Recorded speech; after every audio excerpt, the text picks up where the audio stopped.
Kao izazov čoveku, zidovi su uvijek bili sredstvo njegovog uspona. U modernoj umetnosti zidovi su postali cilj, uzor podražavanja i mazohističkog prikazivanja sopstvene nemoći. Šta je uzrok te nemoći? Postoje kritičari koji prate umetnost, a postoje kritičari koji stvaraju umetnost. Gospodin Restani, Pierre Restani, je jedan od najpoznatijih kritičara iz ove druge grupe. Za njegovo ime, za njegov rad, vezano je stvaralaštvo avangardi posljednje 2 decenije. Pitanje koje sam postavio gospodinu Restaniju bilo je da nam opiše kako on vidi sadašnji trenutak avangardi i moderne umetnosti.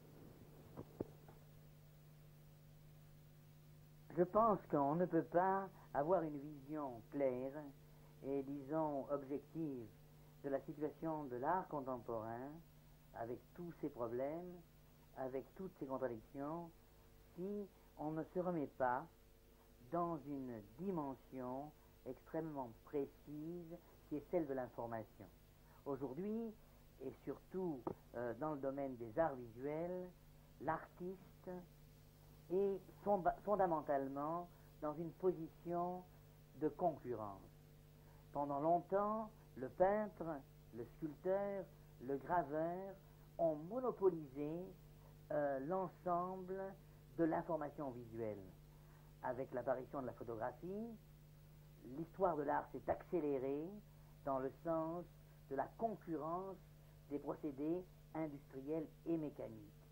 Aujourd'hui, nous vivons une situation extrême où les masses médias, avec leur puissance industrielle, avec leur structure d'impact extrêmement forte, concurrencent directement la vie, l'existence, la pensée, la création de l'artiste contemporain et de l'artiste visuel contemporain.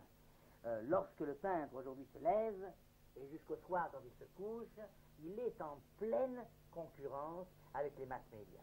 C'est-à-dire avec la littérature par l'image, avec la publicité, avec le cinéma, le film, la télévision, etc. Donc, le grand problème qui se pose aujourd'hui à l'artiste contemporain, c'est de trouver un moyen de langage visuel qui se définisse et qui s'individualise par rapport à cette espèce de bain constant d'information. Et il est certain que le problème est grave et grand parce qu'il est justement contingent. L'avant-garde aujourd'hui ne se définit plus comme autrefois par un simple phénomène dialectique, c'est-à-dire que l'avant-garde est la jeunesse de l'art par rapport, disons, à la vieillesse de l'art qui serait l'art consacré. Il y a longtemps que le système dialectique qui a fait progresser l'art a changé de rythme et de dimension. Aujourd'hui, ce qui importe à l'artiste, c'est de sortir, en quelque sorte, de cette espèce de média anonyme qui est celui, justement, de l'information dans laquelle il baigne. Et pour cela, évidemment, on se rend compte que la tentation de l'artiste aujourd'hui est d'agir directement sur les masses médias. C'est pourquoi on se rend compte que l'artiste d'aujourd'hui voit le problème de la créativité beaucoup plus sous un angle moral que sous un angle directement esthétique.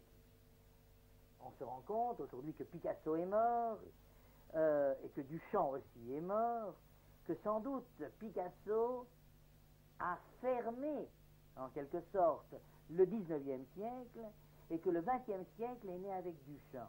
Parce que Duchamp, justement, a fait basculer l'esthétique dans l'éthique et l'art dans la morale. Duchamp, avec ses ready-made, c'est justement le peintre qui assume la responsabilité morale du fait d'être peintre, d'être artiste. Dans la mesure même où je suis artiste, j'assume la responsabilité morale de mon regard vers le monde.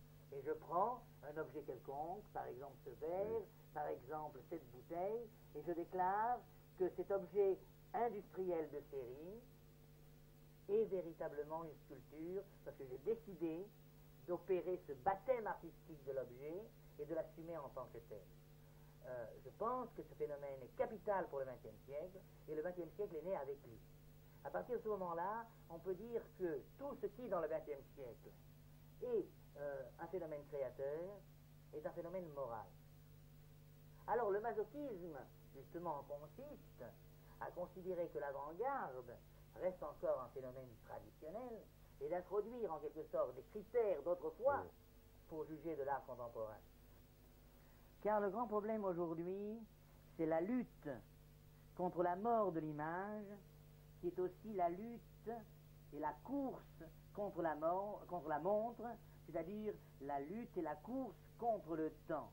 Aujourd'hui, l'image, par justement son abus, sa généralisation, sa systématisation, son industrialisation, l'image est usée, l'image est fatiguée, et c'est justement une nouvelle vie qu'il faut lui donner. Les mass médias sont des grands consommateurs d'images. Nous vivons la civilisation de l'image, et nous devons payer très fort la dette que nous avons envers cette civilisation de l'image. Le problème de l'artiste d'aujourd'hui, c'est donc de lutter contre la fatigue de l'image et de nous présenter des images qui soient toujours fraîches, c'est-à-dire de nous donner un regard neuf sur le monde. Et ce regard neuf sur le monde, il est lié de façon directe à ce laboratoire mental qui est notre cerveau, et c'est en même temps le rafraîchissement de notre cerveau que nous propose l'artiste quand il prend justement conscience de la concurrence structurelle, fondamentale, qui est celle des mass médias.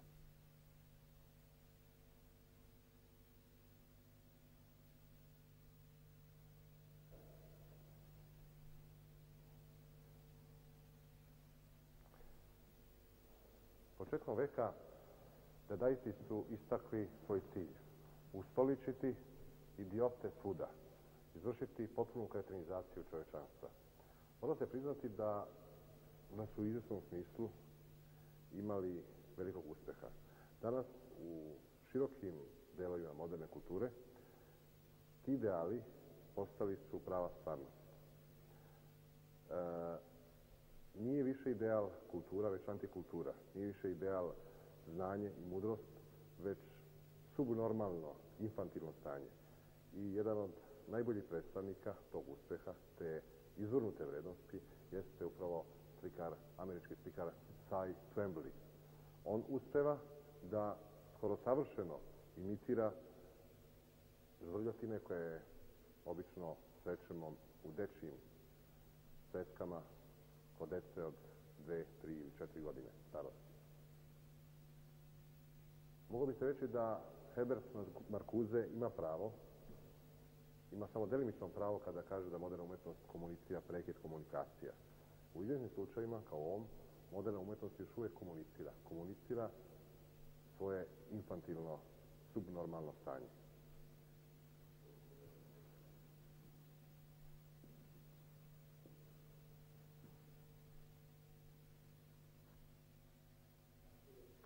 Delo Čerolija možda je najbolja ilustracija teze Herberta Marcusea da je moderni čovjek jednodimenzionalni čovjek. On je sveo svoje figure na puke siluete. Ime tog dela je Posljednja večera. To je možda posljednja večera posljednjeg vremena.